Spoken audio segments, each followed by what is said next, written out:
ఇతని పేరు ప్రేమ్ పి సతీష్. ఈయన రీసెంట్ గా ఒక ఇంటర్వ్యూలో గాంధీజీ మీద కాంట్రవర్షియల్ కామెంట్స్ చేశారు. వాడిని అరెస్ట్ చేయాలి. సగం సగం బట్టలు వేసుకుని ప్రపంచాన్ని మోసం చేసిన కళ్ళజోడు పెట్టుకున్నాడు వాడిని ఫస్ట్ అరెస్ట్ చేసి ఉండాల్సింది. మోహన్ దాస్ కరమ్చంద్ గాంధీ. కానీ ఇంతకీ ఆయన చేసిన ఈ స్టేట్మెంట్స్ రియలా ఫేకా అనేది విత్ ప్రూఫ్స్ ఈ రోజు వీడియోలో చూద్దాం. Hello everyone, welcome to Krishna Chronicles. Let's get into the video.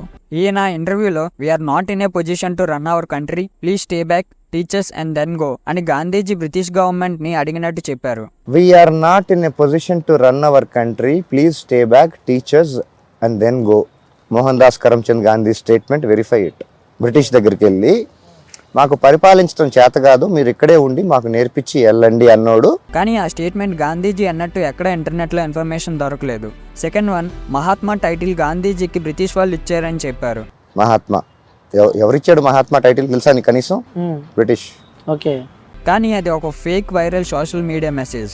Historical evidence ప్రకారం మహాత్మా అనే వర్డ్ ప్యూర్ ఇండియన్ ఆరిజిన్ నుంచి వచ్చిందని చెప్పొచ్చు. బ్రిటిష్ వాళ్ళు 1915లో కైసిర్ ఐ హింద్ అనే గోల్డ్ మెడల్, 1906లో జూలు వార్ మెడల్ ఇచ్చి గాంధీజీకి హానర్ చేశారు. కానీ అవి కూడా గాంధీజీ ఖిలాఫత్ మూవ్మెంట్ లో భాగంగా రిటర్న్ చేశారు. బ్రిటిష్ ఆర్మీలో 4 years గాంధీజీ సోల్జర్ గా వర్క్ చేశారని అన్నారు.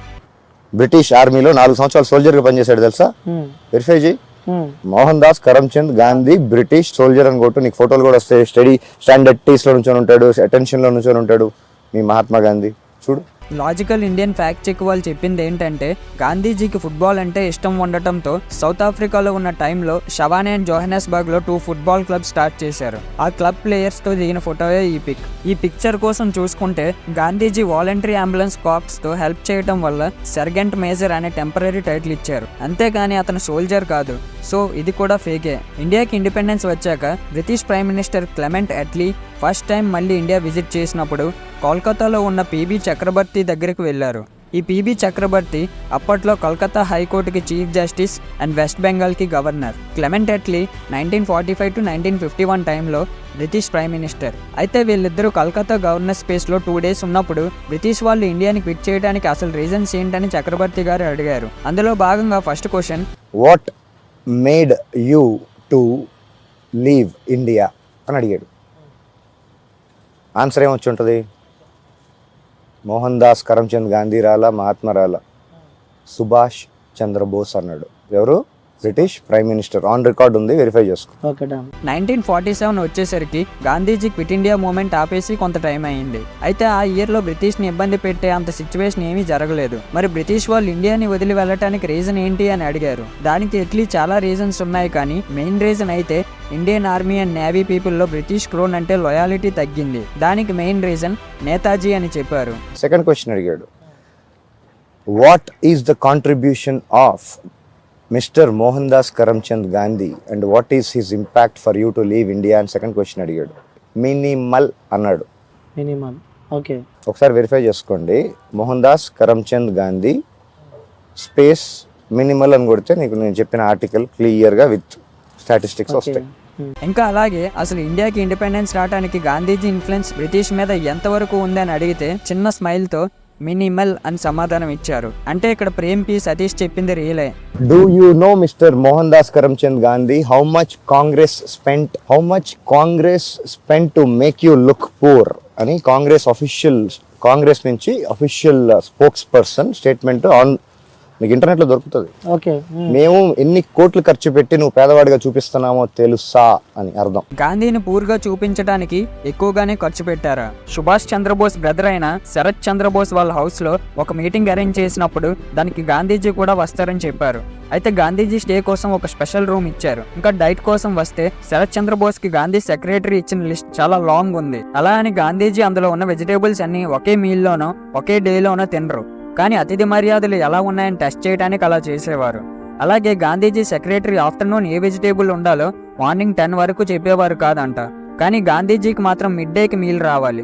సో టైం తక్కువ ఉండటం వల్ల ఎప్పుడు ఏం అడుగుతారో తెలియదు కాబట్టి ముందుగానే అన్ని వెజిటేబుల్స్ కిచెన్ లో రెడీగా ఉంచుకోవాల్సి వచ్చేది. అలాగే మిల్క్ దగ్గర కూడా గాంధీజీ ఓన్లీ గోట్ మిల్కే తాగడానికి అడిగేవారంట. అందులో కూడా మళ్ళీ ఏ గోట్ మిల్క్ ఇవ్వాలని గోట్ కి కొన్ని చెకింగ్స్ చేసి అప్పుడే ఫ్రెష్ గా తీసి ఇచ్చేవారంట. దీనివల్ల ముందుగానే గోట్ మిల్క్ బాటిల్స్ కొనేసి ఉంచుదామన్నా వేస్టే. సో శరత్ చంద్రబోస్ వాళ్ళ ఇంట్లో సెకండ్ డే మార్నింగ్ 7 కి ఒక 15 షీ గోట్స్ ని ఉంచారు. ఆ గోట్స్ ని గాంధీ పర్సనల్ సెక్రటరీ అయిన మహదేవ్ దేశాయ్ వచ్చి కొన్ని టెస్ట్ చేసుకొని అప్పుడు గోట్ ని సెలెక్ట్ చేశారు. గాంధీజీని పోవర్టీగా చూపించారు కాబట్టి జనరల్ గా ఫుడ్ కోసం డైలీ ఓన్లీ 3 అనాసే స్పెండ్ చేయాలి. కానీ శరత్ చంద్రబోస్ క్లర్క్ లెక్కలు బట్టి 4 వీక్స్ గాంధీజీ స్టేకి 3000 రూపీస్ స్పెండ్ చేశారు. ఆ అమౌంట్ ఆయనకి పెట్టుకున్న అమౌంట్ కి 600 టైమ్స్. ఫుడే కాకుండా సెక్యూరిటీకి కూడా కొంత ఖర్చు అవుతుంది. సో ఈ విధంగా చూసుకుంటే గాంధీజీని మెయింటైన్ చేయడానికి కాంగ్రెస్ పార్టీకి కూడా ఎక్కువే ఖర్చు అవ్వచ్చు. సో ప్రేమ్ సతీష్ చెప్పిన ఈ పాయింట్ కూడా రీలే. ప్రపంచంలో ఏ పొలిటికల్ పార్టీ ఒక మనిషి చరిత్రని వైట్ వాష్ చేయడానికి సినిమా అయితే తీల.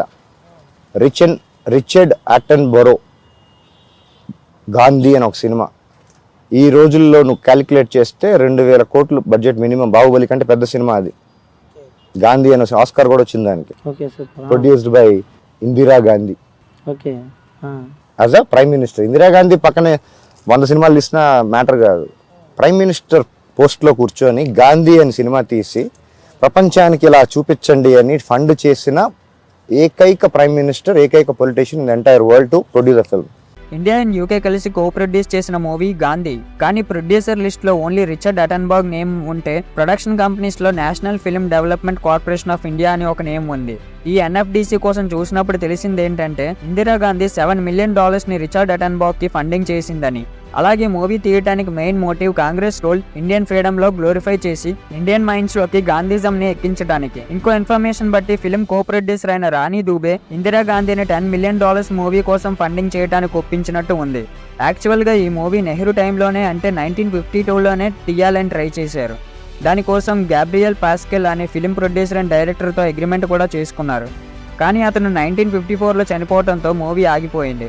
మళ్ళీ 1962లో తీయడానికి ట్రై చేసినప్పుడు 1964లో నెహ్రూ చనిపోవడంతో మళ్ళీ ప్రాజెక్ట్ ఆపేయాల్సి వచ్చింది. అయితే ఆ ప్రాజెక్ట్ని 1976లో వార్నర్ బ్రదర్స్ ప్రొడక్షన్లో డైరెక్టర్ అటెన్బర్గ్ కంప్లీట్ చేద్దామని చూశాడు. కానీ అదే టైంలో ఇందిరాగాంధీ ఎమర్జెన్సీ డిక్లేర్ చేయడంతో ఇండియాలో షూట్ చేయడానికి అవ్వదు కాబట్టి మళ్ళీ డిలే అయ్యింది. ఫైనల్గా 20 years తర్వాత మూవీ చేయడానికి పర్మిషన్ ఇచ్చి $10 మిలియన్ క్యాష్ కూడా ఇచ్చినట్టు ఇంటర్నెట్లో ఇన్ఫర్మేషన్ ఉంది. సో ఆయన చేసిన ఈ స్టేట్మెంట్ రియలే. ఇన్ఫాక్ట్ ఆ మూవీ టోటల్ బడ్జెట్ అప్పట్లో $22 మిలియన్ తో తీశారు. ఇప్పుడు అదే $22 మిలియన్ వర్త్ ఇన్ఫ్లేషన్తో చూసుకుంటే $423.5 మిలియన్ అయింది. ఇండియన్ కరెన్సీలో చూసుకుంటే 3515 crores. అంటే ప్రేమ్ సతీష్ అన్నట్టు బాహుబలి కన్నా ఎక్కువ బడ్జెట్తో అప్పట్లోనే గాంధీ మూవీని తీశారు. నెక్స్ట్ స్టేట్మెంట్ GHANDHI గాంధీకి GANDY ఏదో ఉంటది. GANDY గాంధీకి అంత స్పెల్లింగ్ మిస్టేక్లు వస్తాయా? ఫిరోజ్ గాంధీ నేమ్ ని సడన్ గా గాంధీగా ఎందుకు మార్చుకున్నారని చూస్తే 1930s వరకు గాంధీగానే తన సర్నేమ్ ఉంచుకున్నారు. కానీ బ్రిటిష్ కాలేజ్ నుంచి డ్రాప్ అవుట్ అయ్యి ఇండిపెండెన్స్ మూవ్మెంట్ లో జాయిన్ అయ్యాక గాంధీ మీద అభిమానంతో గాంధీ కింద మార్చుకున్నట్టు చెప్పారు. సో ప్రేమ్ సతీష్ చెప్పిన ఫిరోజ్ గాంధీ నేమ్ గాంధీగా ఎందుకు మారింది అన్నదానికి ఇంటర్నెట్ లో మనకి దొరికిన ఇన్ఫర్మేషన్ ఇది. Next statement Gandhiji photo currency notes మీద ఎందుకు ప్రింట్ చేశారని. నోట్ మీద కలర్ నోట్ మీద తీసుకొచ్చి దానికి RBI వాళ్ళు చెప్పిన రీజన్ 1990sలో బ్యాంక్ నోట్స్ ఫార్జ్ అవ్వకుండా ఉండేందుకు యానిమేటెడ్ బొమ్మలు కాకుండా హ్యూమన్ ఫేస్ పెడితే ఫార్జ్ అవ్వటం కష్టమని చెప్పారు. అయితే గాంధీజీనే ఎందుకు చూస్ చేసుకున్నారంటే అప్పట్లో కంట్రీ అంతా ఎక్కువ గొడవలు లేకుండా యాక్సెప్ట్ చేసే ఫేస్ గాంధీజీదే. సో ఆ ఫేస్ ప్రింట్ చేయటం స్టార్ట్ చేశారు. కాలం గడిచే కొద్దీ కొంతమంది వేరే ఫ్రీడమ్ ఫైటర్స్ ఫేస్ లో కూడా పెట్టమని అడిగినా ఇంకా ఏ ఫేస్ పెట్టినా గొడవలు ఎక్కువ అవడానికి ఛాన్స్ ఉందని గవర్నమెంట్ చెప్పి ఈ పిక్ నే కంటిన్యూ చేశారు. సో గాంధీజీ పిక్ ని కరెన్సీ నోట్స్ మీద అలా పర్మనెంట్ చేశారు.